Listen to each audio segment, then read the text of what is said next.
The following is a presentation of Project Independence and WCWP. Project Independence is the Aging in Place initiative of the town of North Hempstead. Welcome to Project Independence and You. Good morning and welcome to Community Talk Radio. This is Project Independence and You on LIU Public Radio. I'm your host and producer, Christina Liu, along with my co-host, Otto Los. Otto is a longtime volunteer, supporter, friend, all around the star of the eye. Good morning, my friend. And today we're talking about something that's really, I think, comes up a lot, Otto, in our personal conversations on the show, and it matters at every stage of life. But as you get older, I think it even hits home even more, and it's about building a meaningful life. You know, we say a lot of times seniors, you get to that stage, you're retiring, and then it's where what is life, right? So what do I do, right? And I think that's a really common topic that comes on, and it's something that you struggle with, right? Well, I think it changes in an ongoing basis as your life goes along. Right, exactly. You know, it's different. Yeah. Well, I am going to introduce, you may know him from, he was on our show many a times talking about the importance of, hearing, and he's Otto's right-hand man, Otto. Well, he was my Otto audiologist. I wanted you to do the introduction. So we have on Dr. Lawrence Cardano, who has since retired, but now is dipping his toe into founder of Meaningful Pursuits. And we're talking about how to build a meaningful life. And I think it's a topic that all of us, I'm sure we're going to be taking a lot of notes, Otto, in this thing. So welcome, Larry. Well, glad to be with you. And the congratulations, thanks to you for all your work that Project Independence does. To help of course. Yes. And glad to see Otto again. Well, I got a question for you right off the bat. Your background was almost 30 plus years of being an audiologist, all right? Yes. What led you into this world of kind of trying to coach people in building a meaningful life? Very good question. So I can trace it back to something that happened to me while I was an audiologist, had my audiology practice. And then we had a group of audiologists that were from all over the country that were getting together periodically to help each other with running practices and training staff, how to do marketing, how to improve our services and so forth. So we would meet online and we meet in person. We had this one time where we met, we had a kind of a conference in Arizona. And so there were like maybe 20 of us practice owners sitting around a conference table. And the leader of the group told us, well, I want each of you to share what your goals are, let's say for the upcoming year. So we went around the table, each practice owner would say what their goals were. And so people would say, one at a time would say, like, here's how much more money I want to make. I want to open 3 more offices. I want to hire 2 more audiologists. I want to get more well-known in my field. One person said that they wanted to eventually get well-known by giving a TED Talk, and which he actually ended up doing. And when they got to me, at the risk of embarrassment, I decided to tell the truth. And I said, my goal is to live a more meaningful life. And I felt kind of silly saying that at first, because all these people had these exciting goals, how much money they were going to make and how well known they were going to be and all that. And I felt kind of silly saying I want a more meaningful life, but it was the truth, because I think intuitively I didn't know as much about the research on it as I do now, because there's a lot of research about meaning in life. But intuitively I knew that no matter how much money I made or how many offices I had or whatever, that if it didn't feel like I was having a meaningful life, who cares, right? And so that's, I think, what started me on the journey towards this. And also the patients that I was seeing, a lot of them, as you said, maybe they were recently retired. They had hearing loss that was creating other struggles. But a lot of them, maybe they felt that they had a meaningful life in the past. Yeah. But, things happen. So adult children move away. They don't have the focus and the purpose they had when they were working, and they felt kind of lost. And I had a lot of patients tell me, well, thank you very much for helping me to hear better now. Unfortunately, I don't have anybody to talk to. Oh. Right. So that got me thinking about this, and doing more research on it, because I think, if you ask anybody what they want, And like most people, what they really want, they want to be happy, right? And what I learned from the research is that, happiness is kind of a vague concept. It's not just when people talk about a feeling of happiness, that feeling is not actually happiness. It's a result of something. And the research, believe this actually, just like there's research on meaning, research on happiness identifies it as having three components: pleasure, satisfaction, and meaning. So you can write that down. Pleasure, satisfaction, and meaning. I'm going to share this weekend with That's right. people. Absolutely. I'm going to use your material on my family. I mean, it's a way of focus, and this is what helps a lot of my coaching clients, is to not to realize, to be focused, and to notice that it's not just a vague concept. Pleasure, everybody knows them, do something that feels good. That's kind of a short-term thing. Satisfaction is a little more substantial. Usually that has to do with accomplishing something. Maybe it was difficult to do, it was pain, but you accomplish it, you have satisfaction. That's a little more durable, but even that is short-lived. There are people that we just had the Winter Olympics. There are documented cases, people that athletes that win a gold medal, they finally accomplished what they wanted to accomplish, and a few months later they're actually clinically depressed. Yeah. Terry Bradshaw was a classic example. Right. And how many Super Bowls, and he was a very depressed guy. Right. And because that satisfaction that you get from the accomplishment, it's nice for a little while. Temporary, right. The third component of happiness, besides pleasure, satisfaction, the third component is meaning. There's actually three components to meaning. But that's more durable and long lasting. So we can talk a little bit more about. So happiness is not like walking around just dancing and singing. Right. And it's not the same thing as just short-term pleasure, Yeah. And so that's led me to that, between my own realization that I wanted to have a meaningful life, and seeing patients, some of whom had a meaningful life and some didn't, led me to look into the research on it and find out how I can help. So the research is kind of interesting. Well, let me say this.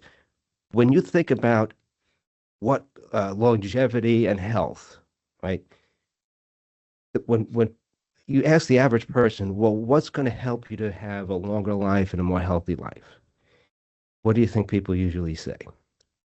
Like to be healthy? Yeah. They say like nutrition, right. exercise, sleep. So, okay. Turns out that people that feel that they have a more meaningful life have a lower risk of dying early. They have a lower risk of cardiovascular disease and stroke. They have lower incidence of depression and anxiety. And here's an interesting thing for people, especially as they get older. People that feel like they have a more meaningful life, they're more likely to put the effort in to engage in healthy behaviors, like exercise and stuff like that. So I don't know. I mean, maybe you guys probably have seen people who like kind of let themselves go. You can't make people do it. Right. But you've seen people, I'm sure, that like, they could be healthier. Yeah. That, but they don't bother just exercising. Yeah, why is that? Well, because of I mean, serious, like Yeah. you can't make somebody do something. Correct. Well, Yeah. what I found working with patients in my audiology office, and now the clients that I work with in coaching, is that if you have a person, it's very frustrating. I know it's frustrating for you, Otto, when you see something. We were just talking about this. I think doesn't it bother Otto when he sees a senior citizen that's lazy and not taking care of themselves? It annoys you. I don't know if it bothers me so much as I wish for them, for their own self, Of course. that they would, Right.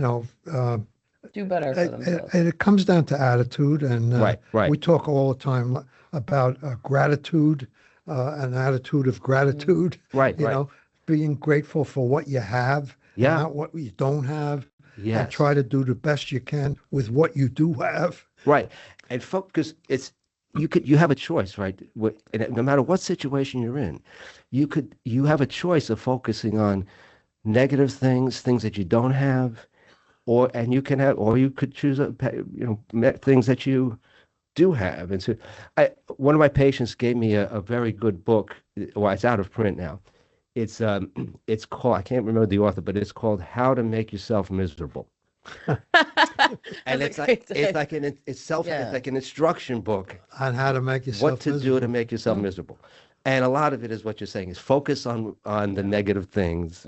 It's like how to lose friends, how to be so.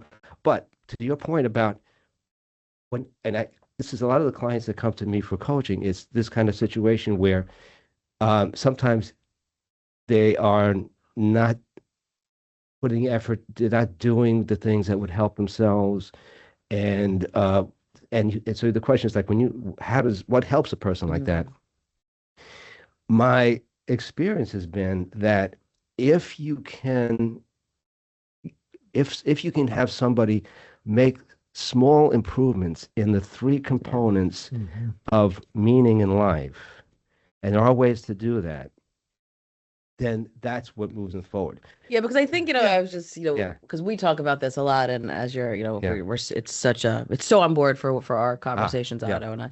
But, I think too, because I know a lot of people in my own life and stuff, and, it takes work, right? So it's so much easier to say, oh, woe is me, like you're just, everything is terrible. And right, that's like the easier path a lot of times. It takes pressure off. Right. It's like this outside, it's like out of my hands. Right. I'll blame somebody else, blame circumstances. And I think, that's what happens a lot of times, and unless you're someone that's willing to, put the work in, which is hard, right? Yeah. We always say, we both really actively try. I try in my life to, be a grateful person and to be positive. And of course, like you all have those moments, right? But I'm so glad you said that about the small, small achievements in your life, because those small steps, I'm such a firm believer. Once that starts happening, it feels good, right? So you know what it feels like, and it feels attainable. So it's not like this abstract concept. Right. There was a very interesting article, and I can't find it, but I have it in my mind, about exercise in Newsday a couple of days ago. And the basic gist of it was all or nothing.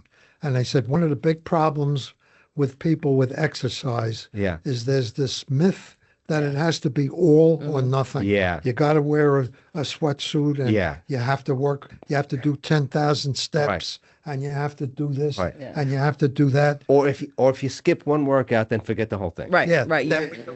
So then you do nothing. Right. So the concept of that you have to do all is a real big problem. Yeah. And what I find with the people that I'm coaching is that once they get the concept that the goal is progress, not perfection, right, that helps, because people start to make some progress, and if they miss something or they fall off the wagon for a little bit, they say, "Oh, forget about it," and that's not the way to do it. And having one of the three components of meaning in life is purpose, and that's a big part of it. In fact, this morning before I came here, I wrote down what is my purpose for today, and one of my purposes is to try at the radio show to help people to live a more meaningful life. And to get Otto's seal of approval. That's right. That's really the purpose of everyone today, And because of that, so then I think, well, so then the next step is just kind of an example. Well, what are things that I can do to serve whatever that purpose might be that you decide? And it doesn't have to be purpose for my whole life. It could just be for this 1 hour, right? And so I thought, well, okay, I could give the listeners 3 free things that's going to help them. So I came up with 3 things I can give you listeners. Oh, good. We got our golden nuggets. Okay. All right. And besides what we're going to talk about today and the steps that I'm going to give you that you can do today. So one thing is I put together a free self-assessment. Very simple, takes about 2 minutes. It's online. It's at meaning, MEANING, meaningful-pursuits.com. If you needed help, you can email me and I'll send you the link. My email address, I should give you is my name, Lawrence Cardano 365, like the days of the year, Lawrence Cardano 365 at gmail.com. Right. And that's very simple self-assessment. It goes through the three components of meanings that you can find out which of those you want to work on, and it gives you kind of a practical step to do that. Second thing is I have a report, simple, easy to read, practical report on this topic. And if you just email me, I'll send you the report. And the third thing is a lot of people, when they get the concept of this, some people can kind of make improvements in this and in building their meaning in life in these the three parts of it that I have yet to explain to you a little bit. But some people, it helps if they have a little bit of guidance and coaching. So on that, you can either email me, or on that website that I gave you with the self-assessment, you can have a free 30-minute call with me to go over your situation, what my advice is. Right? Well, that's a perfect way, because we have to go into break. After the break, we will continue talking with Dr. Lawrence Cardano, founder of Meaningful Pursuits, all about how to build a meaningful life. You're listening to Project Independence and You on LIU Public Radio. So I get this call from my grandma, and she's like, "What's a podcast and how much does it cost?" So I tell her, podcasts are like radio shows, but you can download them on any device and listen to them anywhere at any time, and they're free. And then she says, "I see, but where can you find good ones?" And I'm like, go to wcwp.org/podcast and check out the lineup of original shows, or download any podcast app on your phone or tablet and search for LIU Studios. And she's all like, "Oh, that sounds easy." And then she asked me what an app is. LIU Studios podcasts, available on any podcast app. You know, those little button things on your phone screen. Just ask your grandkids. Welcome back to Project Independence and You on LIU Public Radio. I'm your host, Christina Liu, along with my co-host, Otto Los, and we're diving right back in with Dr. Lawrence Cardano, who is the founder of Meaningful Pursuits, and we're learning how to build a meaningful life. And I think it's really nice because the warmer weather is coming, spring is here, it's a new birth, right? I think it's the perfect way to get into a new season. New start. And I certainly will be putting these into practice myself as well. You know, I think one of the areas you and I have chatted a couple of times in our past is the meaningful things in life can be relative to your circumstances. Yeah. All right. Yeah. You know, you have all your health, everything is great. That's one category. Yeah. You know, then you get into another category where you're a little less mobile and you have this problem and that problem. And then you get to the point maybe where you're kind of locked into the house. Yeah. And you have not much. So it's relative to the person's position. And I think it's important for anybody who is listening to understand that. I don't think we're here to say that everybody's meaningful has to be the same. Right. No, that's important. And things can change. You know, I spoke to a client once that she was homebound, right? She used to be very active. She was working. She was, I think she was a teacher. And so, and she was used to being very active and helping people. She was homebound, but her daughter would call her every day, and her daughter was going through a rough time. And she had a purpose that she was going to cheer up her daughter every day and give her daughter that guidance and support that she needed. Now, she was homebound. Her health was not good, but she didn't just throw up her hands. You know, she found something that she could do. And that, I think that's maybe there's a number of different myths around meaning that people think of. One of them is that if you're not in perfect health and you're running around and active and so that you can't have meaning in life. Mm-hmm. I've seen a lot of cases where people are in situations where you would think they should give up and they don't, you know. I mean, we see some dramatic stories like where people can't do anything and they wind up using a device in their mouth to write or do things. Yeah. I mean, when I was in high school, they had us read Viktor Frankl, Man's Search for Meaning, where he was in the concentration camps in Nazi Germany, and what he found was that the difference between the people in the concentration camps who kind of gave up and deteriorated and the people that didn't is that the people that did better felt that they had thought it would had some meaning in their life in that terrible situation.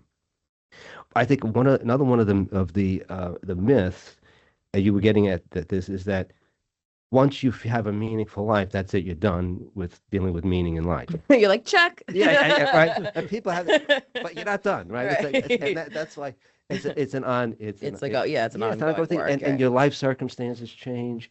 I've had patients who either their health changes or the children who used to now move away and don't need them the way they used to, or who knows what happens.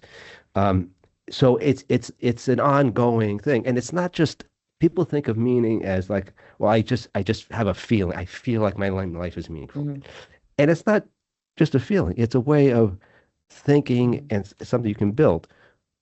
I've also heard people talk about or seem to get the impression that if I don't feel like my life is meaningful, then that's just the way it is. That's just the way I am, and nothing I can do about it, right? And because we know now the three components of meaning in life, you can actually work in each one of those three. So it's something you can do something about. It doesn't have to be a grand purpose for your whole life, but it is something that you can work on. So I'd love to. I know you keep mentioning these three components. So let's start with the first component. Okay, so the first component, we started to talk about purpose, right? And so, if you feel like people get up in the morning, you might have, if you or somebody retired and they didn't plan very well. The day after they retire, they wake up and, for a little while, there's kind of a honeymoon period where I'm just glad I don't have to go to work, right? But but after a while, it's like, all right, I don't have to go to work again today, but now what? And if they don't feel like they have a purpose, things start to fall apart. You can have depression, anxiety, people feel lost. And so there are things that you can do if you feel like, well, I don't really feel like I have a purpose, I'm focused, a goal. If you can come up with, it takes some introspection. So if you can come up with, do a little introspection about what's important to me, right? People tend to skip over that part. I've seen people that they just, especially I'm thinking of people that retire, sometimes instead of doing the introspection to think of, well, what's important to me and how can I get involved in that? Instead of that, they think about, well, what is a retired person supposed to do? Right. And when I sold my audiology practice, everybody told me that when you retire, you're supposed to play pickleball. Which you can do. Which I can do, and apparently that's what you're supposed to do. So my staff gave me two pickleball rackets, and whatever. I hate pickleball. So, but it's because everything you're supposed to do, or you're supposed to volunteer at a soup kitchen. Right. When my mother retired, she didn't know what she wanted to do. She was kind of lost, and I tried to help. I tried to say, okay, Mom, you could volunteer at a soup kitchen. She said, well, all right, but I only really would want to volunteer at a soup kitchen if it's in a wealthy, high class neighborhood. Otherwise, I don't want to go into these lower class. I said, Mom, a soup kitchen, right? It's not going to be in a wealthy neighborhood. I said, all right, forget about the soup kitchen. Okay, Mom, you could volunteer at a hospital. She said, well, yeah, but at a hospital, there's so many sick people in a hospital. I said, Mom, that's why they need you. All right, so but coming up with a purpose of what's important, like, is there a cause that's important to you? Is it compassion, friendship? So coming up with that, and then it's just a small thing. And if you can think of one small thing that I can do today that goes along with what I feel is important, that's going to help a lot. So that's purpose. So the three components are purpose, coherence, and significance. So I'll go through this quicker. We got plenty of time. Yeah. Significance means that you feel like your life means something. Usually, what it means is your life means something to somebody else, right? So people that feel like nobody, it doesn't, I'm not, Yeah. doesn't matter my life doesn't matter to anybody. That creates all kinds of problems, right? And obviously, depression, anxiety, you lose interest in things. But for people, especially people, I mean, I work with senior citizens who are widowed or widowers. Yeah, because that's what popped in my head too. Yeah. Because I think that that's such a purpose change, right? Yeah, and yeah. It's like because you identify yourself, as the spouse of this person, Yeah. and then that's no longer there. I Right, mean, I can't even. And this right, and I matter to this other person, right? And and that gives you life. That adds to the meaning. But now this person is gone. Do I matter? Do I matter to anybody? Yeah. And I think what helps a lot in those situations, and it's not a question of motivation, but this is, and this happens, I think, in the second half of life, where the people that make the transition from the first half of life to the second half of life successfully. In the beginning, in the first half of life, you may be focused on achievement. I wanted to go to my career. I want to get a certain position. I want to make a certain amount of money and what I'm going to get, right? But if you get stuck in that for the second half of life, it becomes a problem because you really need to switch to how I'm going to contribute. If people run into all kinds of problems if they don't make that transition. And so instead of what helps with the coaching clients that I've been working with, what I see is like really amazing, changes in life and improvements in happiness, satisfaction, is when they stop thinking, well, what do I want to get?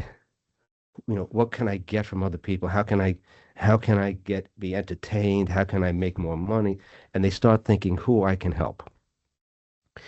And that, something as simple as going to the coffee shop and you see the person behind the counter looks like they're miserable, and just saying, thank you, I really appreciate what you're doing here. Doesn't sound like much, but there's research that shows that your whole body chemistry changes when you feel like you did something for somebody. Yeah. My wife's brother, who's no longer with us, Yeah. but when he was just the beginning stages of retiring and whatnot, would go, and they called it the Breakfast Club at a Wendy's. There were a bunch of people that just would come together and have coffee and whatever. Yeah. And he looked forward to doing that. And then when he died, actually, we had to go to the Wendy's to let them know, because it became that much of a part of him. Yeah. So it was just a casual, thing. But what I found out is that this doesn't happen like I think maybe when you're younger, it takes less. You have fellow students in school, you have fellow coworkers and neighbors, or parents of your kids' friends, and it just happened to meet people without trying so hard. Yeah, right? But when you're older, sometimes you have Yeah. to schedule it. Like, who am I going to call today?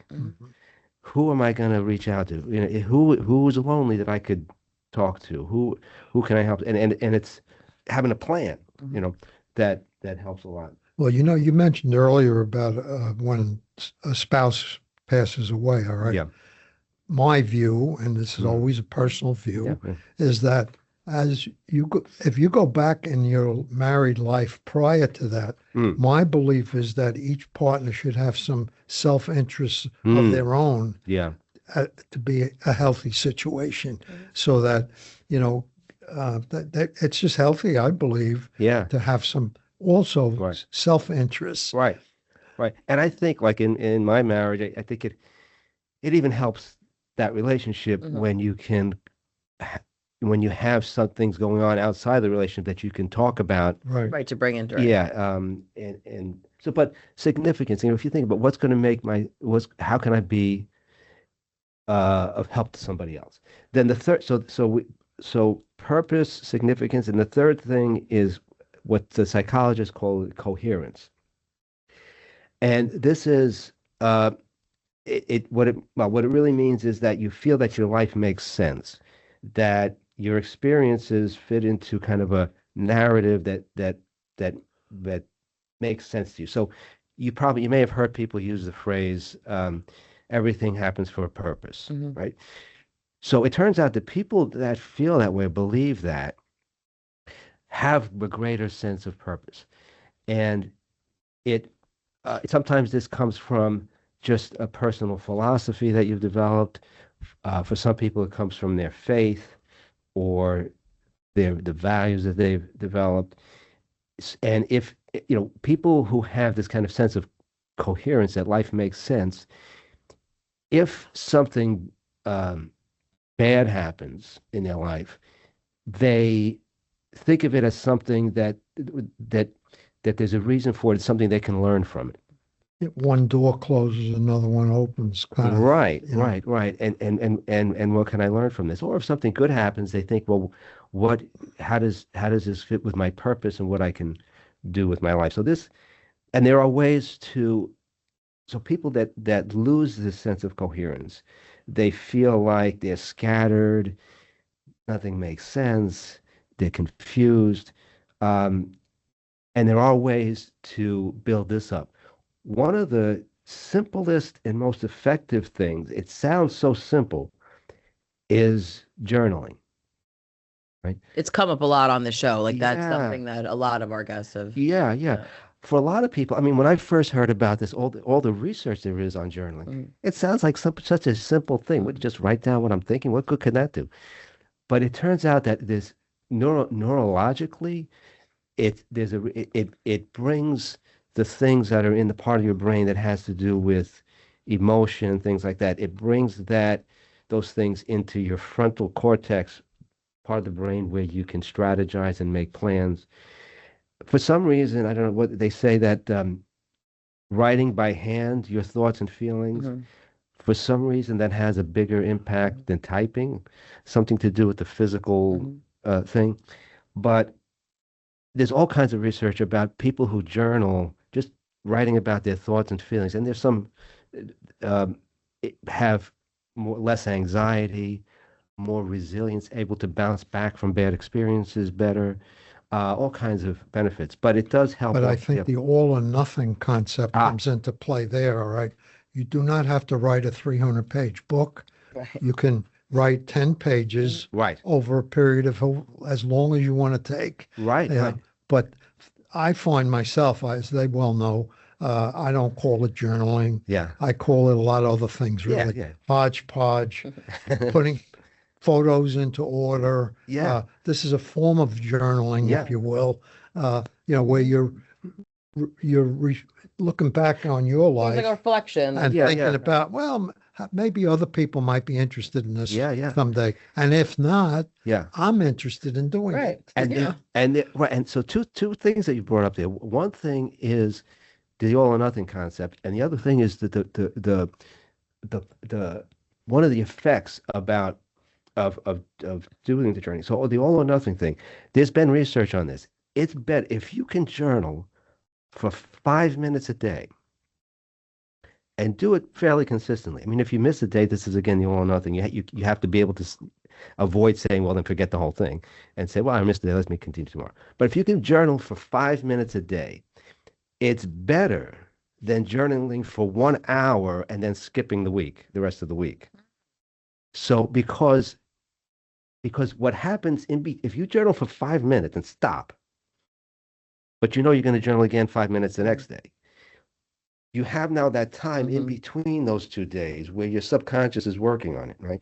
So what's helped my clients a lot is some of them, I just tell them, some of them say busy or whatever, I just say, journal for time yourself, 5 minutes and stop, but do it again the next day. And you might wake up at night with the idea. That's right. It happens. And over time that helps out. But the other thing is, and then you send yourself an email. Yeah. Otto's giving all his tips and tricks. Oh, you write a note. Remind you. I've sent myself emails to remind myself. I do it all the time. When I go into compose it, right away, the first name that comes up is mine. Well, because sometimes you'll well, you don't want to forget. Yeah, right, and you feel like somebody else is telling me to do this, I better do it. Yeah. But the other thing is, and this is a big factor, that it has to do with identity. That you could have, and we're talking about reflection. So you could do some good things. Like let's say you want to take these actions to improve, coherence, purpose, significance. And let's say you do something that was good, or you had a good experience, or you accomplished something. Maybe whether it's a big thing or small thing, you accomplished something and it was good. If you don't stop and reflect on it and maybe write it down, we are not good at remembering these things, right?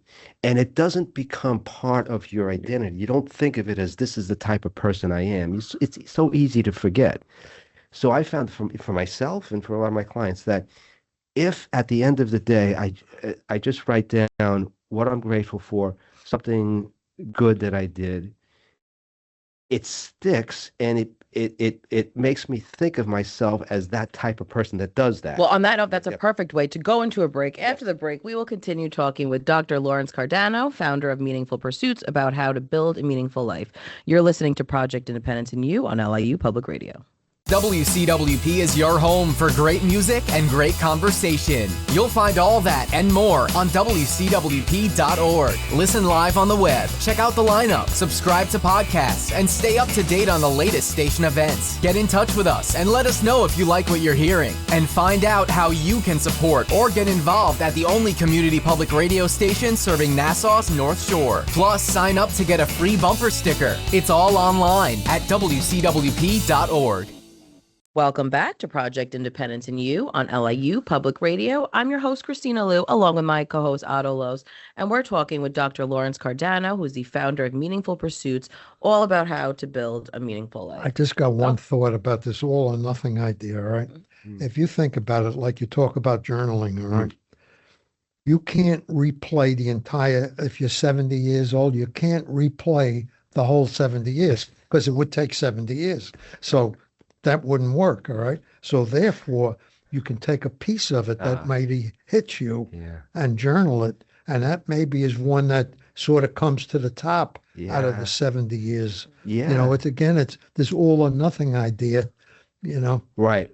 And I think that's one of the things I found with the clients that I work with, that's one of the things that trips them up, is that they think, well, all right, I have to write about, I have to come up with a purpose my whole life, and that's too much, it's overwhelming, or so forget it, I'm not going to do it. No, it's so true. But doing something small, and what happens, there's a book that became popular now, Atomic Habits, about how to develop habits, and the author James Clear says that, if you do small things, make it easy at first. Small actions repeatedly is what builds up to really big actions, big results. Consistency, yeah. So that's why I have 3 small things that you can do for free that I want to tell you. Okay.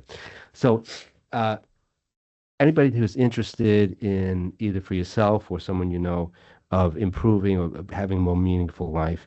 So 3 things free that you can, resources that you can take advantage of. So one thing is, there's a website that I put together, very simple. It's at meaning-pursuits. I'm sorry, that's not it. meaning.meaningful-pursuits.com. That's meaning.meaningful-pursuits.com. And that's kind of a nifty little thing. There's a quick self-assessment where it reviews the 3 components of a meaningful life, where you can so you can kind of assess yourself and find out where you should be focusing on first. And what's like an example of one of the questions like people can? So the question is like, let's say for purpose, do you feel like you have a goal that inspires you? Things like that. Or let's say for significance, do you have a plan for how you're going to help somebody in the upcoming month? So those kind of things. But when you check off the boxes there, and it will give you a score. So it'll score on a scale of, I think it's 1 to 5 for each of those 3 components, and whichever component you are the weakest in. This is not something to beat you up on. This is just a way to find out how you can make the the quickest improvement most easily. Mm-hmm. So whichever of those three components you're the weakest in, it will give you kind of a quick, easy step that you can take to improve that component. So just if you just go to that website, meaning.meaningful-pursuits.com, that'll be kind of an interesting, helpful thing, I think, for most people.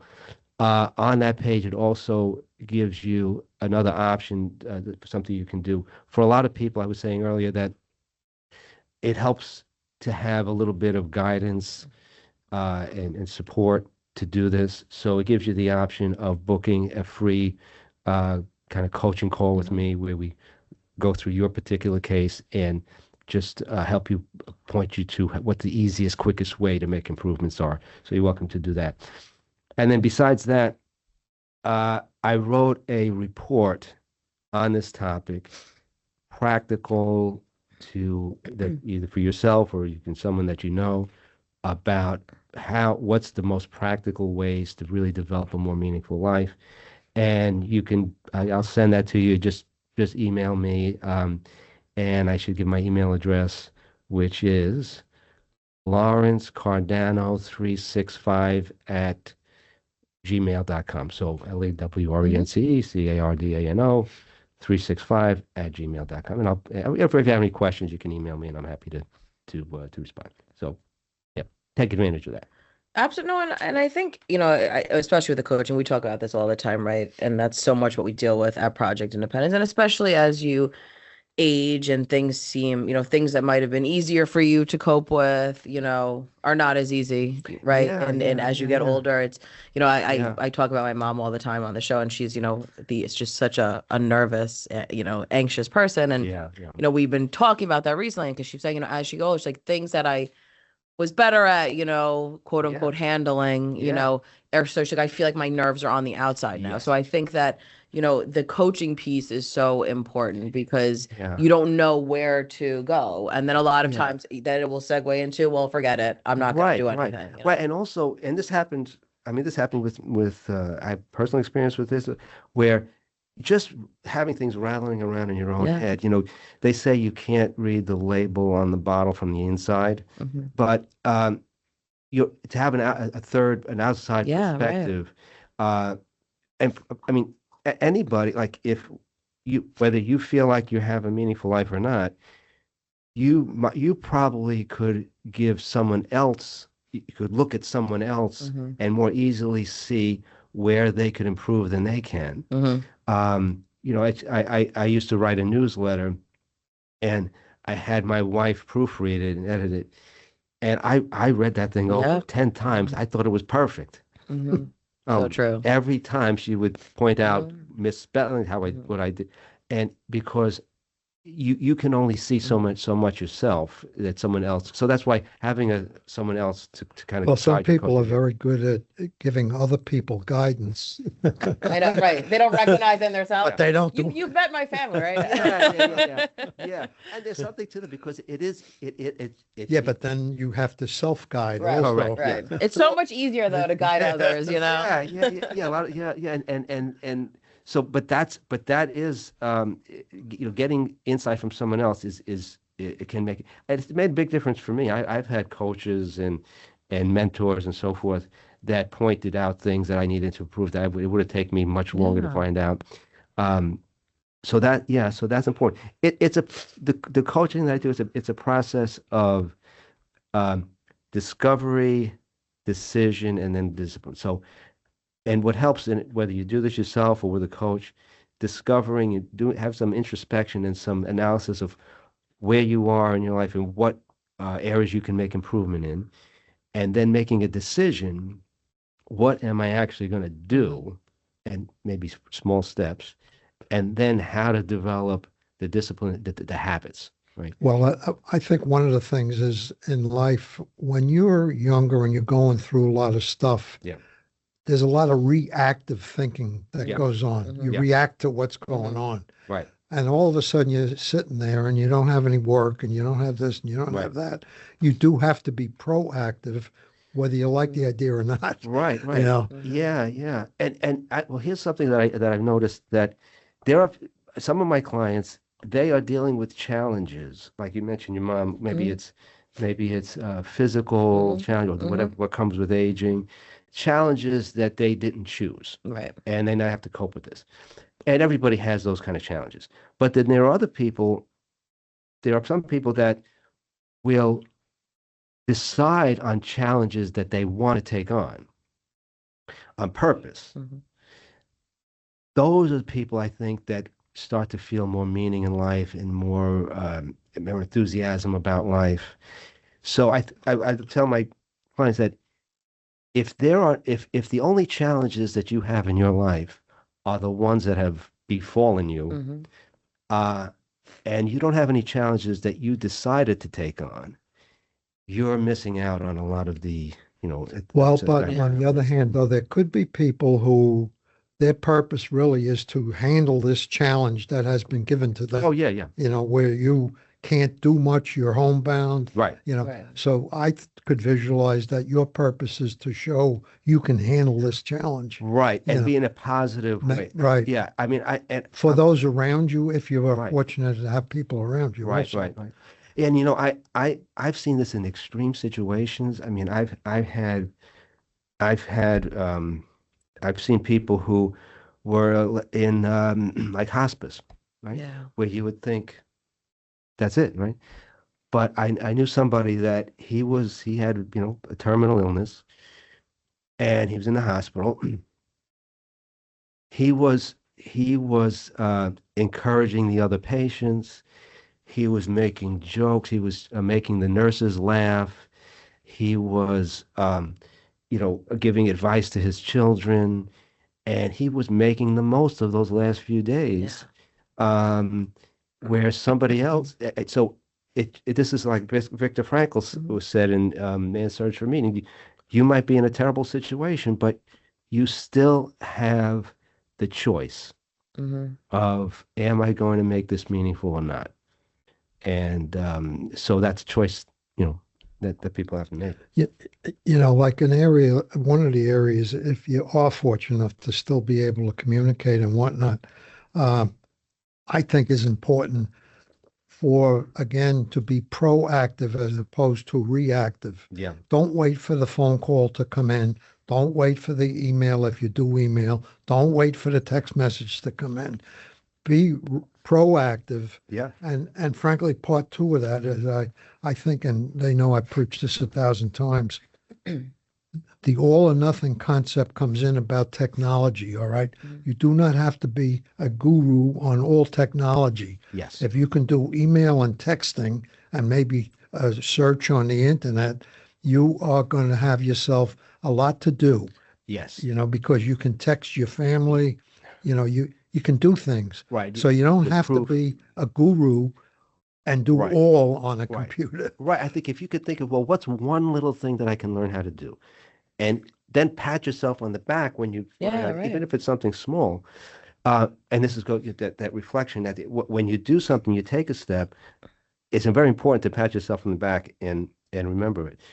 I know you talked about being proactive. So a lot of this has to do with the fact that people have to understand. It helps when people understand that having a meaningful life is something that you have control over. Being proactive.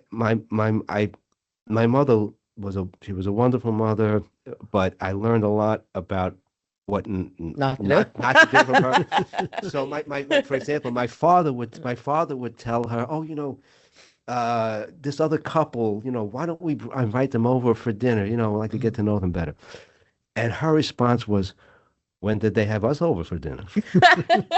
And my father said, that's not the right attitude. We're going to, so take that proactive, to take the first step, and take the risk. The person may not respond, but you don't know. And if you take that first step, ask that person to go to lunch or whatever.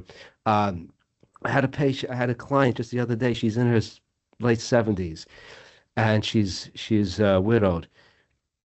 She asked the guy out for a date, and it was great. It worked out great, But yeah, to be proactive and take the first step. No, and it's Is it? hard, because I was just, we one day, I mean, we always kind of go down this road, me and Otto, and I think when you've like lived a lifetime, right? Because so much of Yeah, it is like this personality yeah, driven stuff where it's you haven't been the proactive one, yeah, and we always say, especially with working with seniors and seeing aging, it's your personality isn't super changing as you get yeah, older. It's just kind of magnifying, right? So if yeah, you were the yeah, person that did it, it's so it could seem so overwhelming, yeah. right? So as you're aging, like how am I now? Like I can't change. I mean, how many times I've heard that? Like Right, I'm 75 years old. I can't do that now, right. And I've seen patients that, like, let's say a man, his wife passes away, and she was the one Yeah. that handled their social Yeah. calendar. Mm-hmm.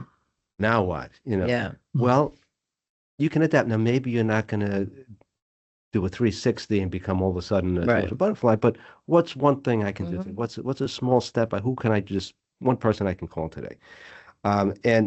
And so that's good. Now, one thing I didn't mention about that, and I was just thinking about one of my clients about the importance of taking action when it comes to meaning in life. When people start to lose a sense of meaning in life, it's usually not all overnight, right? It usually happens gradually. So, Mm-hmm. and you've probably heard this analogy about the frog in the boiling water. Mm-hmm. I don't know if this is actually how frogs act, but the analogy is, that if you put a frog in a pot of water and you turn on the heat and it's gradually getting warmer and warmer, it's getting warmer slowly. The frog doesn't really notice until it's boiling, and then you end up having, boiled frog Well, for dinner. Okay. Whereas if you have a pot of boiling water and you throw the frog in, the frog's Comes gonna right out, jump right. right out, right? So with meaning, if your meaning in life is gradually diminishing, you don't notice it Mhm. until it's like one day, oh my God, Right. It's just like I'm going, crippling. yeah.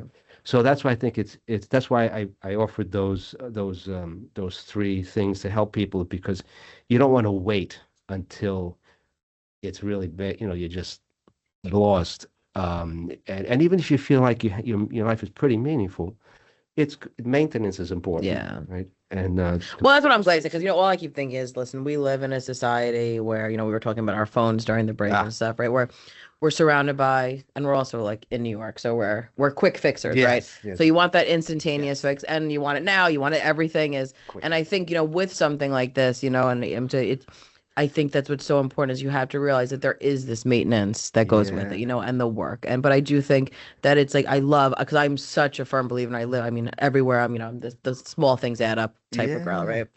And I really truly do believe that. And I just encourage our listeners for anything you could take away is just that, because mm, it could just be the tiniest little thing. And then all of a right. sudden those little things just turn into a big snowball. Yeah, and because if the thing is not how fast you're moving. The Yeah. question is, are you moving in the right direction? Right. So you could be taking tiny steps if it's in the right Hmm. direction, but but if it's not intentional, Hmm. it doesn't happen by Yes. accident, Hmm. right? So very few good things happen. What happens by accident is deterioration. Yeah. an accident. Right, right. Very few good things happen by Yeah. accident. And so that's why, taking one step at a time, and the website I gave you, or whatever, a coaching call, the report, will give you some of that. People Yeah. will not change, but you can. Um, I really like this all or nothing thing. Really hit me. Yeah. Um, and it was, as I said, it was related to exercise, but it really comes down to many things in life. It's better to do Right. something Absolutely. than Right. nothing. Right. If you Yeah. do a little bit, that you're a success. You Yeah. did good. And I think Yeah, I agree. for a lot of people, like, you want to, what makes people change and take initiative? I think if sometimes people will do more for other people than they'll do for themselves. You know, people that you care about, right? Yeah, yeah. Right? Hitting home now. Yeah. But the people that you care about, they want you to feel Yeah. like you're having a meaningful life and to be happy. Who wants to be around a miserable person that feels like they're just giving up on life? Right? And so there are some signs that people look for, that you can look for, that meaning in life is deteriorating. Like things that you used to enjoy are deteriorating, or you're turning down invitations, or lack of, you feel like you're not meaning. So you can pick up on these things. Well, Dr. Cardano, I cannot believe we are at the end. I'd like to thank you so much. Such wonderful information. I'd like to thank everyone who listened today. You're listening to Project Independence and You on LIU Public Radio.